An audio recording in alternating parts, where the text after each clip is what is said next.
Hello, how you doing? I'm going to talk to you today about the cheap property update. Now, there's still some land out there.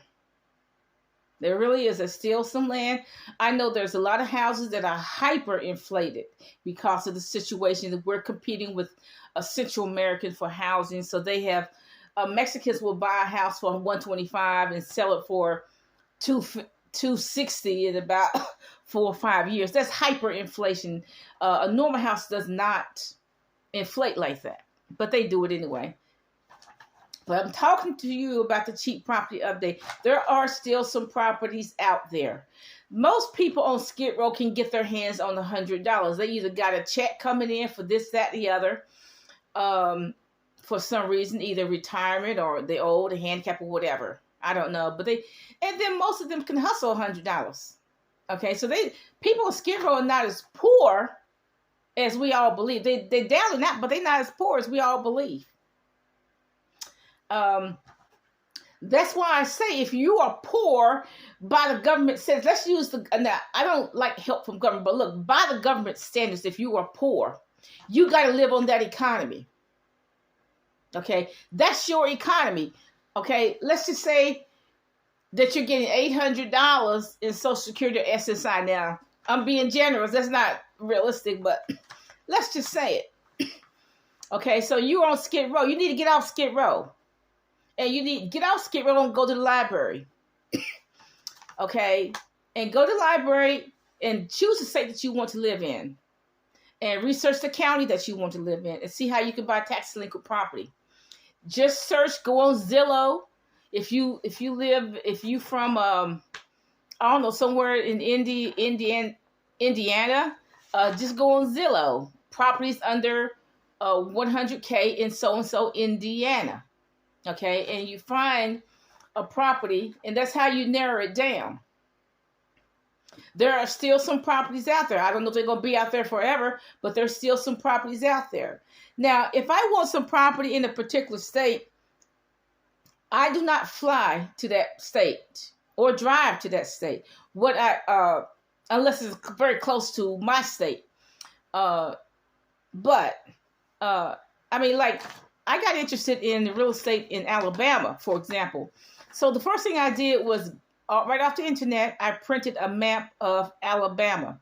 And then I did some research of which county, I mapped it all by counties, and which county had a large Black population.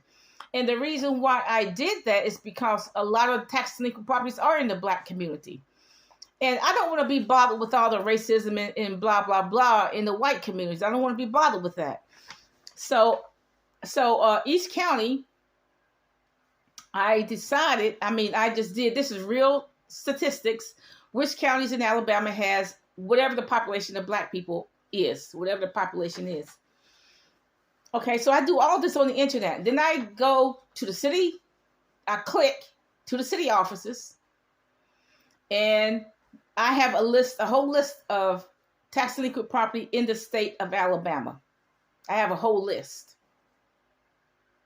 And so I go by county. Then I narrow that down to county. Okay. So now I'm at a county in Alabama, and I'm at the state. I'm at the tax delinquent property list. And some of these properties cost like $45.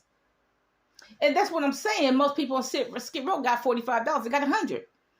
Okay. But like I told you in the previous video, if you buy these properties, if you pay $45 for the taxes, then you're going to have these legal fees. So you may as well budget for $300 for that.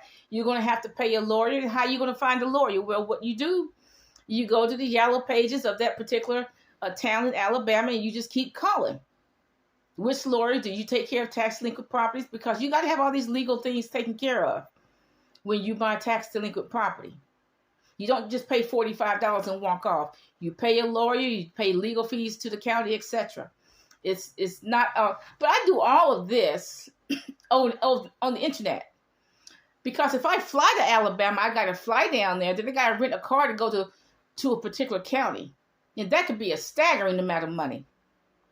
Because I don't know my way to Alabama. I don't even know my way there. Okay, so that'd be a staggering amount of money. That's not including the possibility of a flood or the possibility of an accident. So I'm safer in my own home, just doing the research in my own home. And you can do that. But there's still some property out there. I saw a house with a really decent sized yard for $50,000. Now, see, if you get $800 from some type of check, you can go to the bank and say, how much do I qualify? Now, I'm not into borrowing, okay, but you can go to the bank and say, how much do I qualify for? They give you a number. But look, whatever you decide to do, if you buy a house for $50,000 in this particular town, it's a nice house. You should have something saved just to show the bank that you're trying, okay?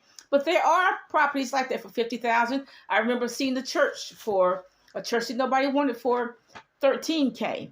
I remember seeing another church for $32K. Okay, and then it's still another church for $35K. If you buy a house, now like I said, I am not for going inside abandoned houses.